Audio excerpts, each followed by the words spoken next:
Hello, and welcome to the F the Glitter podcast, the podcast that's centered around highlighting women of color in the world of graphic design, brand design, and marketing strategy. I am your host, Ashley of A. Louise Creative, and today I have the honor of having Miss Sharon Hadden as a guest with us. So Sharon is the owner of the Content Planning Company located in Victoria, Canada. Y'all, we made it outside the US. So, Sharon, tell us about you and your awesomeness.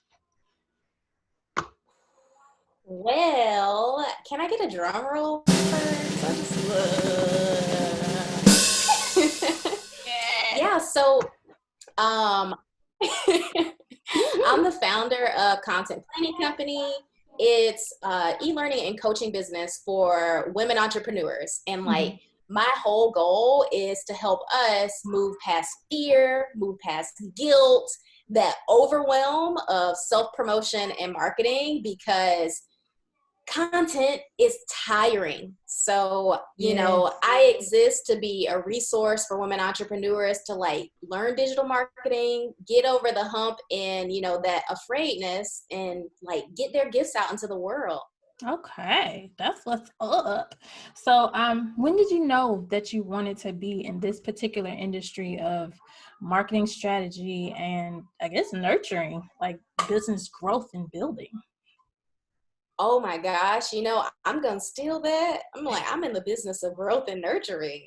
I mean, that's what it is. You said, I help you move from here to over here. I'm showing you the steps so that you can move forward with your business. So how did you realize that that was your avenue? Well, what's funny is I think when I was a kid, I was always entrepreneurial minded, and I always knew I wanted to create, right? Mm-hmm. But I couldn't draw. I couldn't do any of the creative things, right? Mm-hmm. And I think as I got older, I just knew what I wanted to do was tell people stories. I remember I was a kid and I did a neighborhood newsletter, and I would go door to door, knocking and asking what was their latest news, and hand delivering it. So I think just at a young age, I knew I wanted to tell stories. And as I started getting to college, it's you can do this as a job. You can tell stories as a job. That's and the money that's shot. what really got me. Yeah, it got me into the field of communications. Okay. So is this full-time, or is this a side gig and you have a day job until you can transition? It's full-time right now, baby. And it's been full-time for 2 weeks. I've hopped in and out of juggling a full-time job and doing my business. And this year I turned 30, and one of my goals was it's time to just focus. It's time to be in my own lane. It's time to build an empire around the stuff I enjoy doing every day. So as of the time of this recording, it's been 2 weeks. I'm a full-time entrepreneur. Welcome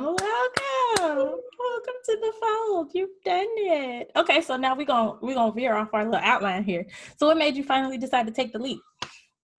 Well, Ashley, I didn't decide. I had this careful plan of, okay, August, when my birthday rolls around, I'm going to start transitioning out of my job. I was working 100% remote. So being able to work from home. My company was based in San Francisco. Yeah. But as you know, with this pandemic hitting, it's been a very strange landscape for non-essential work. And content marketing ends up being the first thing corporate looks at when it's time to reevaluate. So I wasn't ready to head out, but when I got that news from my job, I looked at my Instagram and I had people DMing me, commenting. I looked at the new course that I just launched and I had people enrolling every day. And I just thought, you know what? I'm out. It's time. This is the push that I needed. So I didn't take the leap. It just chose me. It said it was time to go. Well, how about that? That's a unicorn story. it don't happen for us a lot. Like most of us, we have to take a leap and just be like, okay, I'm going to build my plane on the way down. Please let me fly. And, you was like, you know what? I'm going to plan it. I'm going to do it right. I'm going to follow the coaches and I'm going to do what they say. And you didn't even start walking. Like you were like, I'm going to sit in the boat and wait. And the boat turned into a ship. And it was like, let's go. Like, oh, yep. Okay. We out. Okay. You are a unicorn. All right, let's go. By the way, when is your birthday in August? August 6th. When is your birthday? August 3rd. Leo. I got to get you a t-shirt. We got a t-shirt that we wear called Leo Gang. I got to get you a t-shirt. We got to do that. Okay. So anyway. Yeah, let's follow up on that. We'll come back to that. We'll come back around. Okay. So what are your favorite type of projects that you get to work on, or your favorite type of clients that you get to work with? Like, which ones make you go, yes? Ooh, my brain immediately thinks like workshops and strategy. Okay. Like anytime I get a project where I've got to like teach somebody, I think I recently did a like audience discovery workshop, and being in the room with people like, so how does your content make your audience feel? And, like drawing everything out of everyone and helping them not only just learn what we're there to talk about, but putting that insight into action. Like those are my absolute favorite projects to work on. And anything strategic, like when I'm working with women in business, a lot of people come to me within beauty, wellness, but I find that I have a real knack for industries that like aren't sexy. So finance, real estate. When I'm working with those women entrepreneurs on like the strategy around their content and how to like see content and everything, like that really lights me up inside. Cause I mean, they don't really have a blueprint to go from in a lot of those very masculine industries. Yeah. I see. So how do you feel about the representation of women of color in the marketing strategy, the branding strategy, like developing a brand, just developing a brand communication? Like when they develop their persona, a lot of people like, I want everybody. And you're like, no, we can't do everybody. It's like you can't talk to everybody. So like, how do you feel about representation of us in our industry? Yeah, well, I think it's getting better. Like to put a positive spin on that, I think it's getting better. So I lived in Washington, D.C. for like 4 years and years ago. Yeah. And you ain't that old. What's years and years ago? Like at least 10 years ago. Like from literally DC. fresh out of college, what you mean? Working for the FBI like years ago. But when I was there, there's an organization called ColorCom, if you're familiar. But ColorCom had just launched when I lived in DC.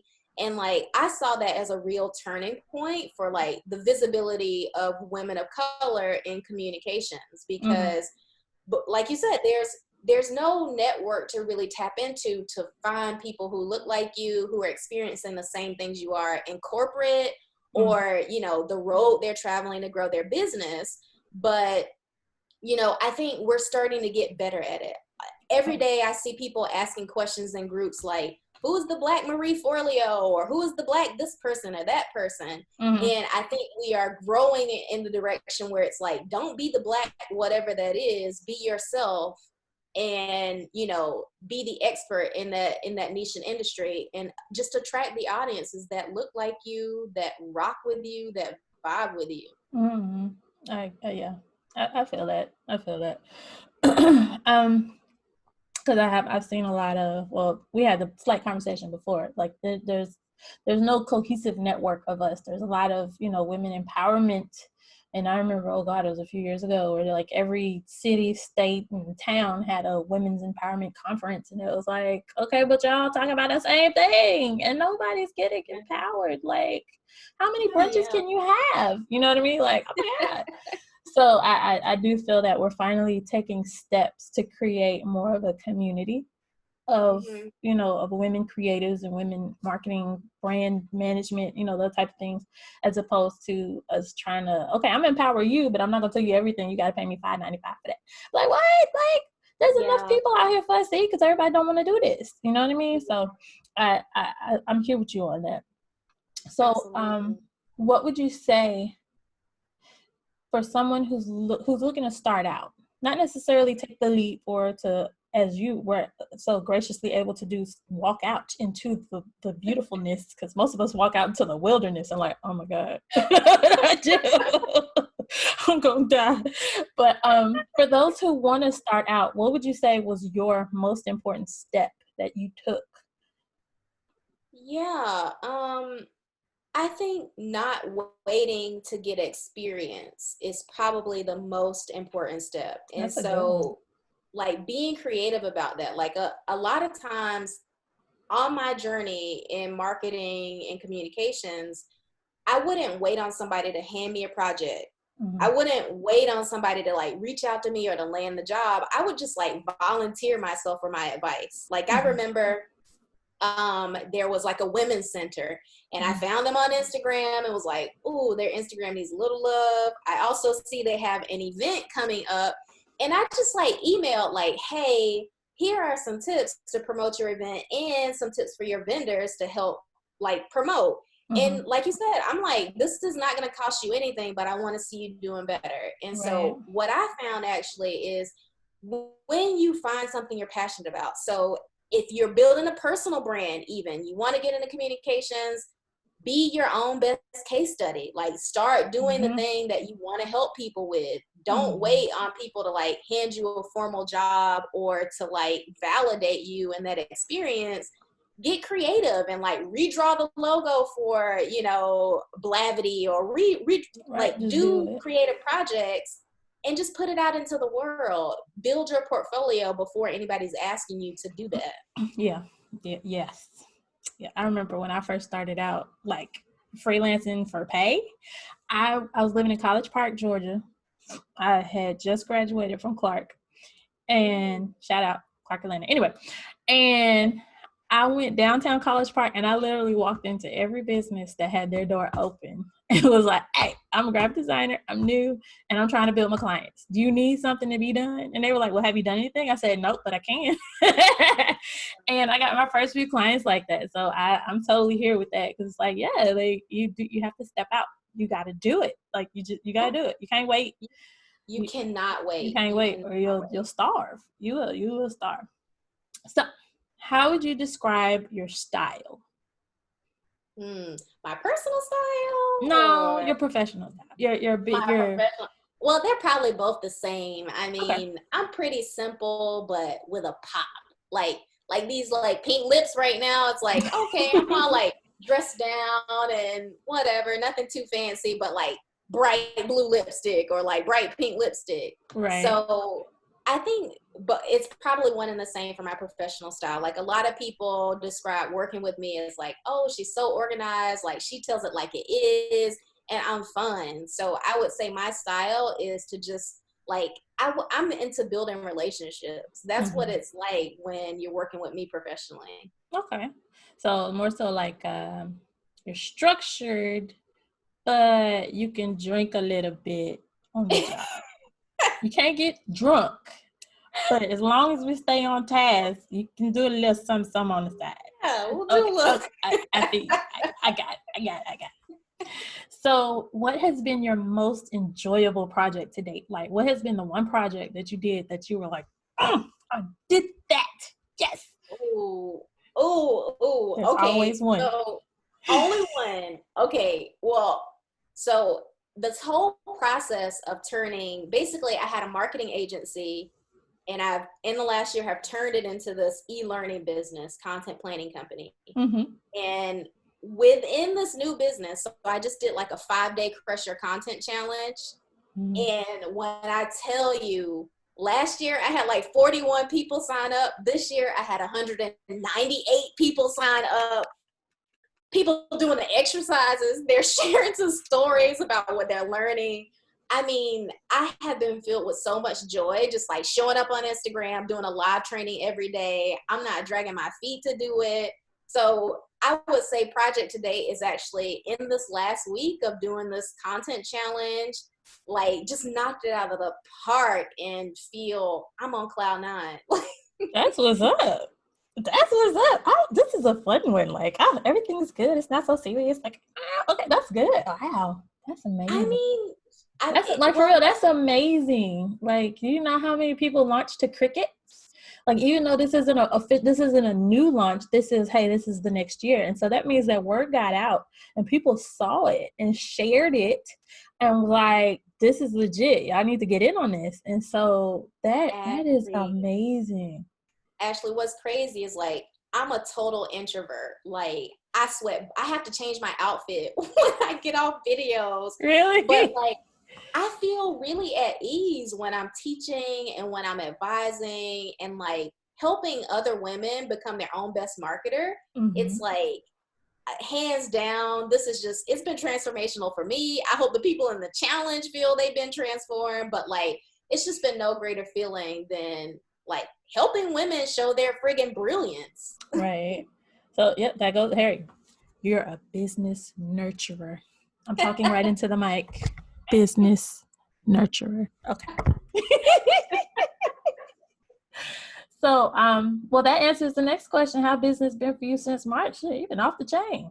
Yes, I cuss. I'm sorry. It's just, but business has been great for you since March. Like it was kind of shaky at first, I'm guessing. And then after that, it was like, yeah.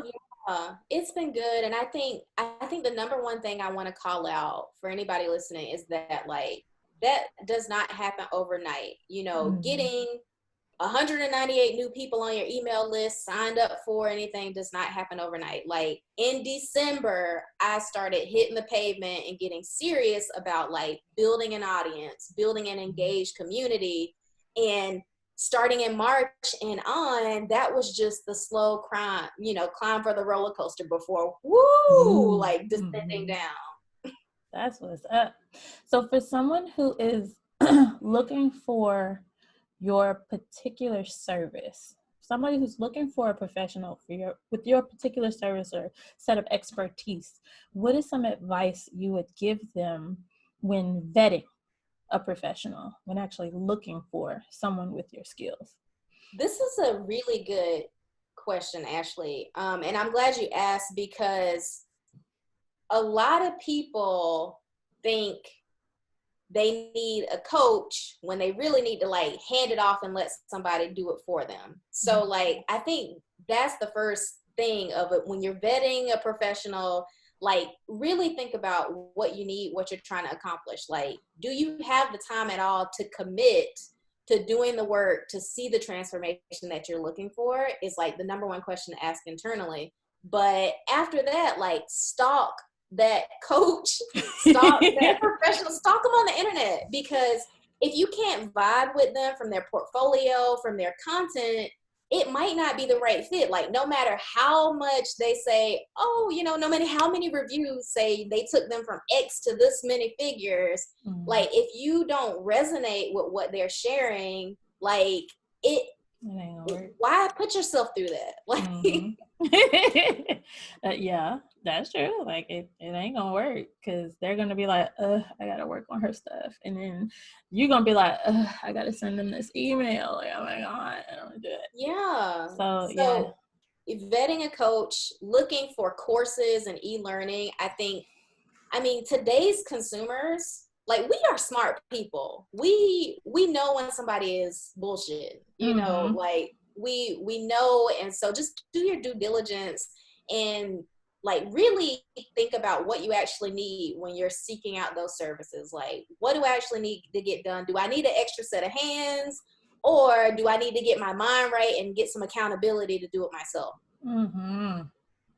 That's it right there. Do I actually have time to learn this new skill, or do I need to just pay somebody and be done with it? Like, what do I really need? That's really good, actually.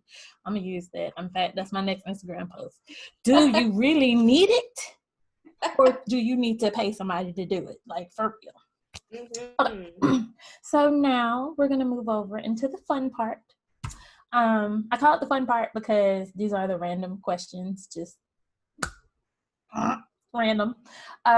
So you can answer them either businessy or personally, although most of them are about you as a person. So yeah. So what is your favorite style of food? Asian food, hands Really? down. What kind of Asian though? Because we got South Asian, East Asian. Like what kind of Asian? Vietnamese. Vietnamese food is my absolute favorite. Like, I went to Vietnam not last year, year before last, and spent the whole month and got to like actually eat real, like Real authentic Vietnamese food. pho, and mind blown. When I'm like not feeling good, when I'm stressed, it's like I just need a bowl of noodles. I need a bowl of noodles. Vietnamese food, absolute favorite, hands down. But I love sushi. I love like all Asian flavors, and I'm lactose intolerant, and so like I never have to worry about if it's cheese in Asian food. So that's probably another little sign of why. Right. So if you could pick any famous person from the past to spend a day with, who would it be? Famous person from the past. You know, this is funny, but Ada Lovelace, she's Okay. like credited as the first female, like not even first female, but the first ever computer programmer. It's a woman in history who's credited. And look her up, y'all. what's crazy is we just named our new puppy after her. Her name is Ada. Aww. But like I love that, you know, she's first computer programmer ever, like credited. Period. Not women, not whatever else, just period. So period. It would be her. I would want to like get inside her mind of like, how in the world are you doing this with calculators and punch cards? Like you figured this out. Like it's like that meme that's going around, like, you know, a black woman created caller ID.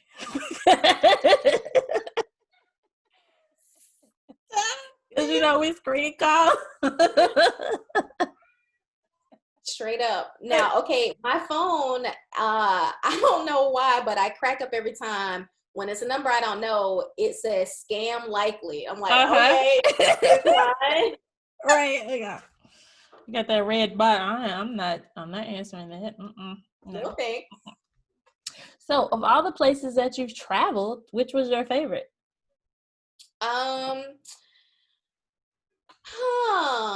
a good question. So I probably have to say that Vietnam was my favorite. And so a couple years ago, I traveled with a group called Remote Year for 4 months. And so I did a month in Vietnam, a month in Thailand, a month in Japan, and then a month in Malaysia. So you had all the Asian food you could possibly want. I was in heaven. Oh my gosh. But Vietnam was my favorite because seeing how scrappy, like what entrepreneurship looked like in Vietnam, like here, it's all of this, there's not enough for us all to go around. But in Vietnam, there would be like full-on restaurants, and then right outside the restaurant, a little street vendor selling like some skewers or something. And nobody was like, move, get off of this block, like you're taking away from my business. Between that, seeing how people like thrive together as a community, and then like this like awesome bustle of like chaos, but you know, structure at the same time. It was incredible. I love the night markets, like, you know, once it cools down, go out and do some shopping. It was just awesome. It was an awesome time. And I stayed in a 5-star resort in Vietnam that cost like, I kid you not, like, I don't know, $70 a night with pools and like all kind of stuff. So I loved how inexpensive it was. We gotta go to Vietnam, y'all. I'm just saying. It was the bomb. It was the bomb. $70. We gotta go. We gotta go. So since we've been quarantined, hold on one second. I was trying to keep an ear out because I have children, and we had the talk before our interview. Don't ask me nothing. Don't come in here. Don't say nothing. Stay in your room until So I have to keep an ear out to make sure that nobody escapes from the room, while we're recording, because then I won't be able to hear you. Or when we clean it up, you'll hear little voices in the background. So so I'm trying to fix my headphones. Anyway, so since we've been quarantined, have you been doing any self-care, or has it kind of been like a nose to the grindstone, let's get this done type situation? It's been a little bit of both. I would say it's a little bit of both. And quarantine, because I'm a homebody, I'm an introvert. Quarantine has been like regular everyday life for For us me. too. Like, and like, I hate to be that person, but like, I already work from home, even for my corporate job. So like, it's kind of been business as usual, but I have started doing some new self-care stuff. Like we started a garden, me and my partner. And so we've got homegrown lettuce and greens and all kind of stuff that we get to tend to. So like, it's just self-care has started to look just a little bit different for me, where I'm actually like getting hands-on with something and learning a new skill.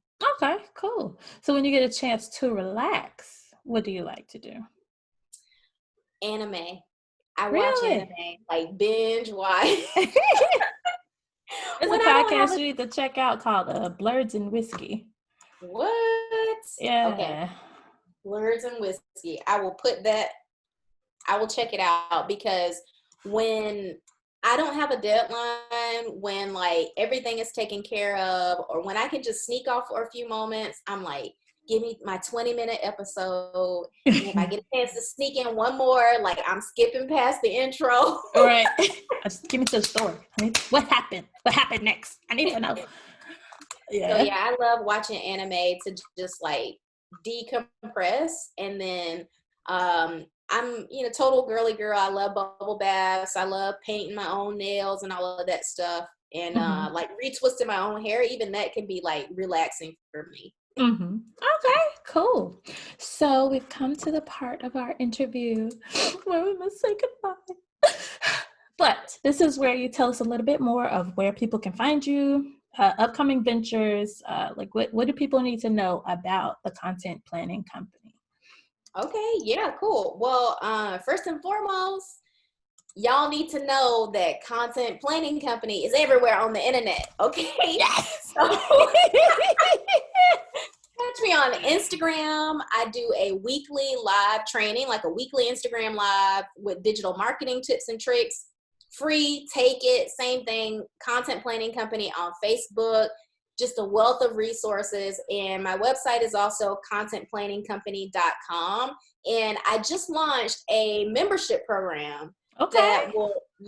So basically on any given month, it'll be hands-on help with me as your content coach. We'll be planning your content in advance for the whole month, and like the whole library of training resources. And that launches middle of June, and I'm nervous and excited at the same time about it. But yeah, anybody listening can check it out at letsplancontent.com/glitter.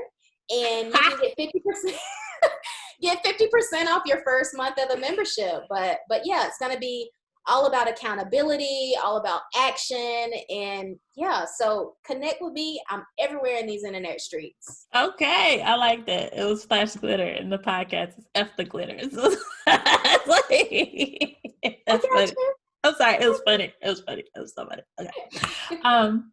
So that's what's up, because a lot of people, they need help with their content. I see it all over the gram, the Facebook, the Twitters, all of that. Yes, I'm using them as nouns, but like I see it everywhere. Like even I've been guilty of it this past week. So I was like, I got to post something. I don't have time to put nothing together right now. I just got to do it. And so I posted something. I looked at the rest of my feed. I was like, oh my God, that just archive. Like I'm gonna have to take that down and redo it, because that was terrible. Like, oh Jesus, like it don't match nothing, So I'm really excited. I'm glad that you came to spend this time with me today. because your business, not only as just a business nurturing, but content like that's so core. Like there's actually another podcast. He's Asian and he's a man and he has no kids. And he said he said something that was pretty valid though, that web copy nobody wants to read. So you need to make it something that people would want to look at. Be it short, to the point, hurry up and get it done. Nobody wants to read 5-6 paragraphs. Nobody has time for that on their phone or on the computer. That's what books are for. So there's book copy, and then there's web copy. There's sales copy. Like there's so many different types of copy. And so content planning, it helps you separate all those different parts so that wherever your touch points are with your brand, your client gets what they need from it and they do what you need them to do. And so like your particular business, like copywriting is that's not my wheelhouse. So you and I are going to have to connect anyway. But it's so vital, because a lot of people don't realize is like, it's what you say, but it's how you say it. And if you don't strategically say it, then your message goes right over their heads. You know, like nobody, Absolutely. They won't get it. Well, one of the things in that content challenge that I did was about getting to know your audience. And like, when I tell you, people tripped up when I asked, you know, it's a problem only you can solve, and your best friend asks you for advice. Like, what do you say? Because your brain, when you're advising and consoling a friend versus I'm trying to sell you something, that message is different. And content is it's a blend between both of them. It's somewhere there's a sweet spot in the middle. So yeah, you're so right. Like, you got to say it in a way that gets them to do what you need them to do. Take the next step, take the next action. Yes. So we're going to have a part 2. I don't know when, probably sometime in June. This is being released in June, but this next episode may happen next season, but we definitely got to do a part 2 on this, because content strategy, I'm going to need you to go ahead and get your spiel together, ma'am, because we're going to have to do it. We're going to have to do it. Like, my last guest, she and I started going on logos, and I was like, you know what, we're going to have to do a part 2, because this requires more than 30 minutes. Woman behind the business, like, hey, give you the business. Like, yes. I'm good with it. Yes. So I thank you so much for spending this time with me. Like, thank you so much for coming on the podcast, for, you know, helping us grow this community of, you know, women of color creatives and people who are looking to support women of color. You know what I mean? This is awesome. I love it. I love it. Thanks for having me. Oh my God. It's okay.